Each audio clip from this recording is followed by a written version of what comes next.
Hello, everybody. This is Ken Anderson. I'm going to do a little video of Mom this afternoon, and she's going to reminisce on some of the old days and some of the new days and so on and so forth. So, without any further ado, here's Dolores. Hello there, you bunch of kids and friends and relatives, and on and on and on. All my new little grandbabies that's been born, all that. I just tell you, I've seen a lot. Well, I will start with my stories. Okay. So, this one I think is cute.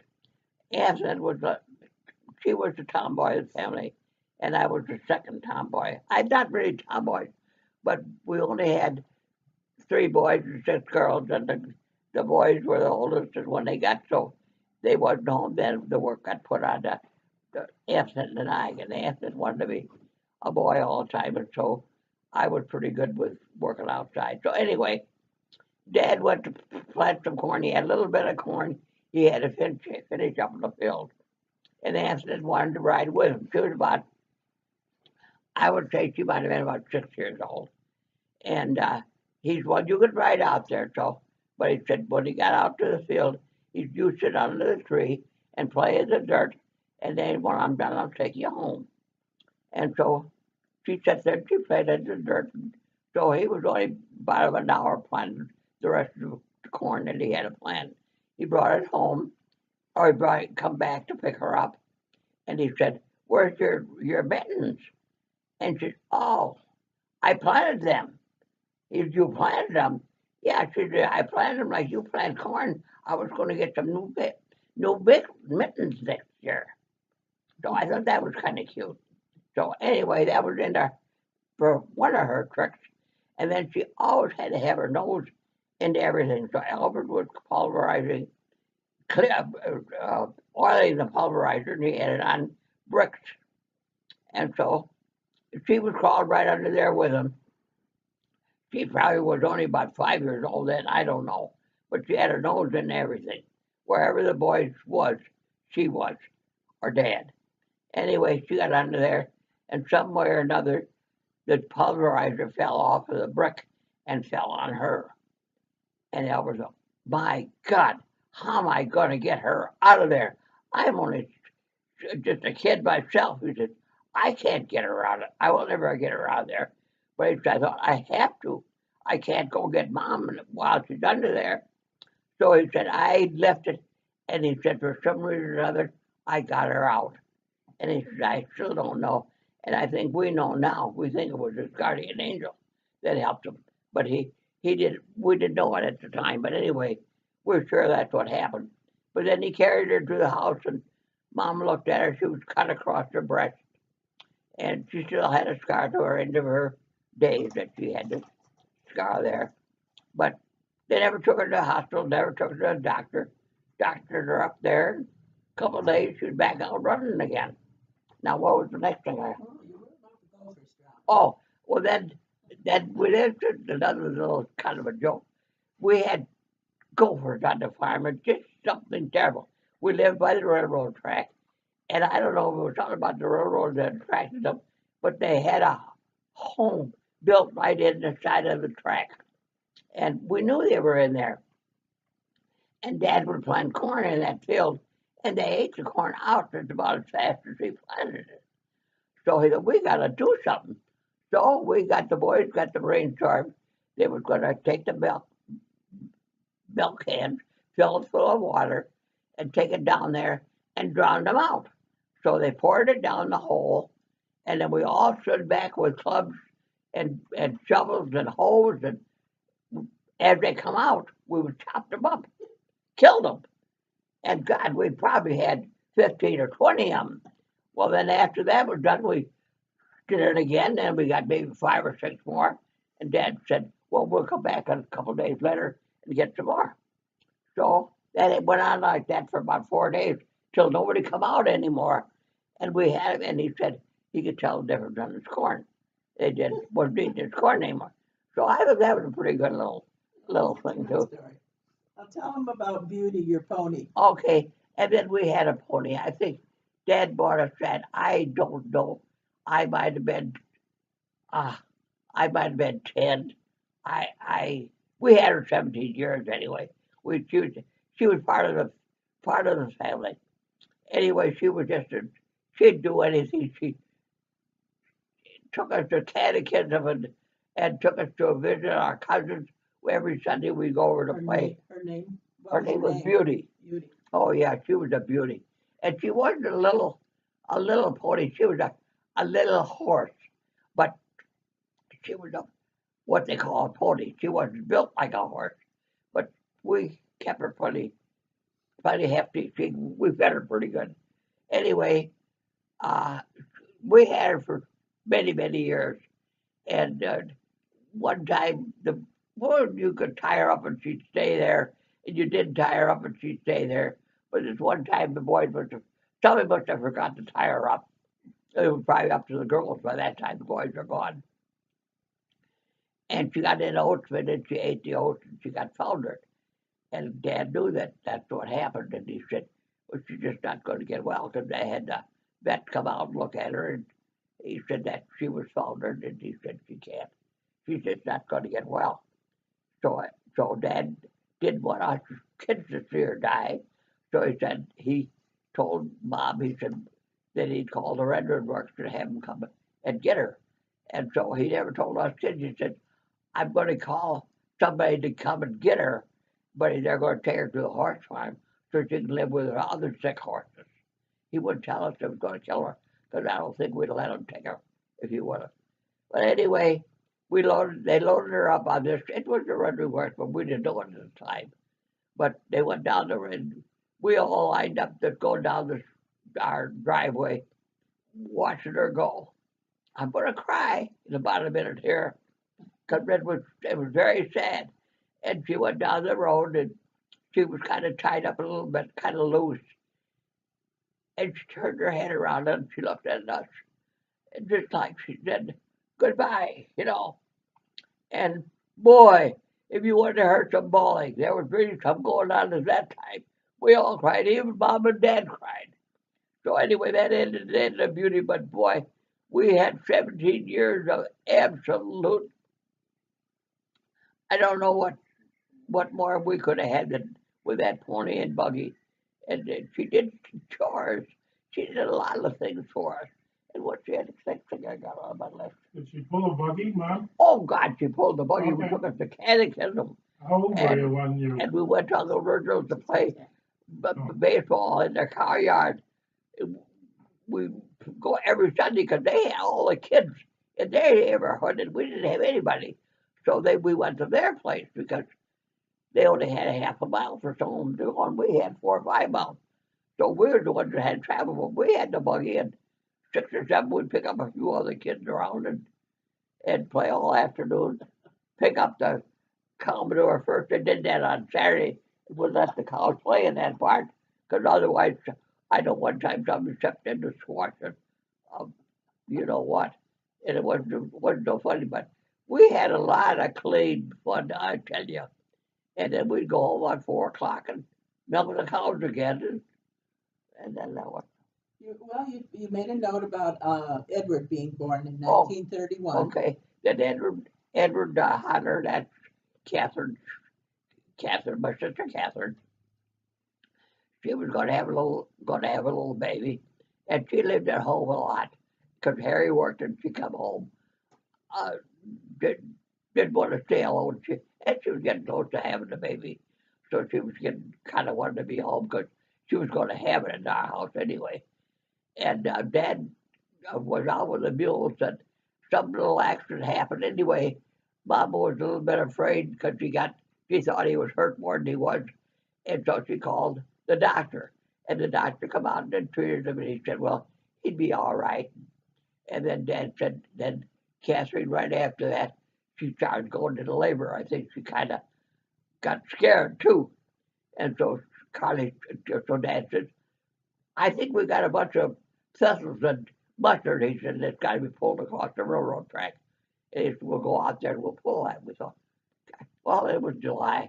It was time they were getting pulled, but it was a little bit early because it's usually at my birthday that we pull thistles, because I used to think of that every year. on my birthday. I'll we go full circle. But anyway, this is the 2nd of April, and it was a little early, but we went out there. Connie said, I think we're going to have a baby. And I said, oh, no, we can't have a baby. We can't have a baby. Not yet. Yes, I think we're going to. Of course, Connie was 4 years older, so he knew a lot more than I did. And so About the birds and the bees. about the birds and the bees, I hadn't learned all about them yet. And anyway, we was out there probably for 2 or 3 hours. I don't know. We was out there long enough, and then we started coming home. We come over the railroad track. Connie said, "See, I told you. I think we got a baby there. But look at the clothes hanging on the line." Oh God, how do you know that? You're some kind of a smart person we thought he was, you know. Well, anyway, we got home, and there was that little redhead. Oh God, he was adorable. I can see him yet. That little red hair. He had quite a bit of it. Ah, that was our first one, and of course we saw him all the time because he come every day. So that was the end of that, I think. That was all those things happened on the same day. It all happened the same day, yes. And, you got that you love the pigs. Oh yeah. Well, I was kind of raised with pigs. My dad had them, but I helped a lot with him, a real lot. But I didn't. We didn't have the lamps and the things like the heating lamps like we had after I married Everett. And when he went into pigs, that was just my glory because I loved pigs. So they were kind of halfway mine. It seemed like when they were fairway, they waited for me because I was out there. It was always a milking time. They farrowed, and I'd be out there and I'd take them out when they were born and show them to the mother. And if she didn't like she wanted them, but if she'd smell them, she'd be okay. So anyway, every once in a while, you know, when you have 14, 15 pigs from one little pigs from one pig, that's a lot for her nurse. Sometimes she didn't have enough places for them to nurse, and we'd have to take one pig and take it over to another one, let her smell it a little bit, and rub a little on her, and then she'd accept it. So anyway, then we out of them 10 or 12, we'd always get a scrub. And Everett said, well, we got to knock them on the head. That's scrub, but we don't raise scrubs. And so this one was, he just looked like he looked at me and, please don't kill me. I mean, that's what I think now. I don't know. Anyway, I said, oh, please, let me take this one to the house, see if I can raise her. She looks in pretty good shape. Maybe I can raise her. Well, okay, if you want to do that, take her in. So I took her in and I raised her. And I have to get up in the middle of the night and give her Carol, her syrup with Carol, her milk with Carol syrup in. And I gave her that, and she go back to sleep. And then one day she was out she was getting big enough. I had her a couple of months probably. And of course I warmed her in the oven in the stove. That's how I kept her warm. And then when the weather was nice at times, she was left outside by a little tree where she had shade and had sun. And that happened to be the day that Father Pennant came to see us. Father Sylvester Pennant. What's his name? Clement Pennant, I'm sorry. He came. He was a farmer priest anyway, and he was out to our place a lot. It just seemed like a lot. Anyway, I said, Father, I don't think my little baby pig is I think she's sick. Well, she looks a little pig, and he said, you suppose you could give her a little sprinkle so she can live of holy water? And he said, oh, of course I can do that. So he sprinkled her with holy water. Well, she got well. And then anyway, I felt pretty happy about that. I told him afterwards, I said, he wanted to know if she lived, and I said, she sure did. So then when she got to weigh about 50 pounds or so, Everett said, well, we're going to have to let her run with the other pigs. So I said, okay, I'd hate to have her go, because I'd go out to the fence and I'd call her, and she'd come running to me all the time, because she knew me. And we had some company one time, and I said, you want to see my little pig? Well, how are you going to show me that little pig with them 80 of them out there running? I said, well, just let me call her, let me see. So I called. I said, Baby Pig. What did I have her name? I think Baby Pig or something like that, Pig Baby or something. Anyway, I said, come to Mama. And she come out of that 80, run right to the fence. And of course, I'd give her a little something to eat. I had always had a little something in my piece of bread. It didn't make no difference. She ate everything. They looked at me. They thought I was a little bit nuts, but I felt kind of proud. Well, anyway, so then Aaron said, well, we're going to ship so many of them. So I said, we'll have to ship her too. Oh, God, please don't ship baby. And then he said, we don't keep them runts to have babies. You never do that. And I said, well, just once can we do it? Because he knows I was the pig lady. And he knew where his bread was buttered because I was taken care of pretty much. So I said, okay, we'll let you do that. So he had her bread, and then of course she only had 3 pigs, but there were 3 beautiful pigs, no runts. I said, see, she replaced herself and 2 more. So that's a bad one. That was pretty bad when the rest of them had 12 and 12, 10 and 12. Some of them even had 16. Well, anyway, then it comes, they always bred them twice, and then that, he never bred them anymore after that. Then they got shipped. But, so he said, well, we're not going to breed her anymore. She only had 3. Oh, come on. Do what you did with the rest of them. Treat her like it.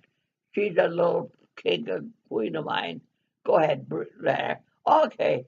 It didn't take much longer to talk him into it. So we had her bred again. At that time, she had 9. And she had 9 beautiful pigs, no runts in a bunch. So I felt like she paid for herself and everything I had done for her. But she was and then when she got on the truck to go get shipped, I cried. Well, cry for a pig, that's kind of dumb. But then she was my friend too. Special Friend. So now what? Okay, well, I thought because it's springtime and we're close to Easter, why don't you tell your nieces and nephews, and especially about how you colored your eggs like that when you were growing up, and I know that you still do the same way. So tell them about that because they might want to try it. They can plan ahead.